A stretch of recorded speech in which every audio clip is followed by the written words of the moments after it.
நண்பர்கள் அனைவருக்கும் அன்பார்ந்த வணக்கம். இன்றைய பதிவில் ஹெச்எப் கிராஸில் ஒரு கன்று மாடு கன்று கிடாரி கண்ணோட விற்பனைக்கு வந்திருக்குது. மாடுங்கன்று நல்ல தெளிவாக இருக்குது, நல்ல ஃபேட்டு தரக்கூடிய மாடு. ஹெச்எப் கிராஸு பெண் கன்று, அதாவது கிடாரி கன்று ஈன்ற மாடுன்னு சொல்லியிருக்காங்க. மாடு எந்த ஊர்லேருந்து விற்பனைக்கு வந்திருக்குது, மாட்டோட கறவைத்திறன், விலை நிலவரம் எல்லாமே தெளிவாக பார்க்கலாம். அதுக்கு முன்னாடி நம்ம சேனலை சப்ஸ்கிரைப் பண்ணிட்டு இந்த வீடியோவை ஸ்கிப் பண்ணாமல் பாருங்கள். கன்று போட்டு 2 நாட்கள் ஆகுது, பெண் கன்று கிடாரி கன்று அப்படின்னு தான் சொல்லியிருக்காங்க. எத்தனாவது ஈத்துனா 2வது ஈத்து அப்படின்னு தான் சொல்லியிருக்காங்க. கறவையை பொறுத்தவரை போன ஈத்துல இந்த மாடு 13 லிட்டரு கறவை கொடுத்துருக்குது. இந்த ஈத்துலேயும் அதே கறவை ஒரு 13 லிட்டரு கறவை சொல்லி கொடுக்கலாம் அப்படின்னு தான் நம்மளோட விற்பனையாக இருக்கா. அப்படி இந்த மாட்டுக்கு மடி கூச்சம் கிடையாது, கறவைக்கு கால் அணைக்க தேவை கிடையாது, ஆண் பெண் யார் வேணாலும் ஹேண்டில் பண்ணலாம் அப்படின்னு தான் சொல்லியிருக்காங்க.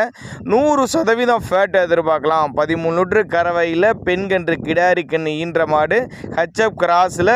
தேவைப்படும் நபர்கள் மட்டும் தாராளமாக அவரோட காண்டாக்ட் நம்பர் டிஸ்பிளே கொடுத்துருக்கு, தொடர்பு கொள்ளுங்க. மாடுங்கன்னு எங்கே இருந்துப்பா விற்பனைக்கு வந்திருக்குது அப்படின்னு கேட்டிங்கன்னா, கரூர் மாவட்டம் வாங்கல், கரூர் பக்கத்திட்ட வாங்கல் என்ற பகுதியிலேருந்து விற்பனைக்கு வந்திருக்குதுன்னு சொல்லியிருக்காங்க. ஆல் ஓவர் தமிழ்நாடு டிரான்ஸ்போர்ட் வசதி, தமிழ்நாட்டில் எல்லா பகுதிக்கும் டிரான்ஸ்போர்ட் வசதி அரேஞ்ச் பண்ணி கொடுத்துடலாம். தேவைப்படும் நபர்கள், அதாவது இந்த மாடுங்கன்னு தேவைப்படும் நபர்கள் மட்டும் தாராளமாக அவரோட காண்டாக்ட் நம்பரை கான்டாக்ட் பண்ணுங்கள்.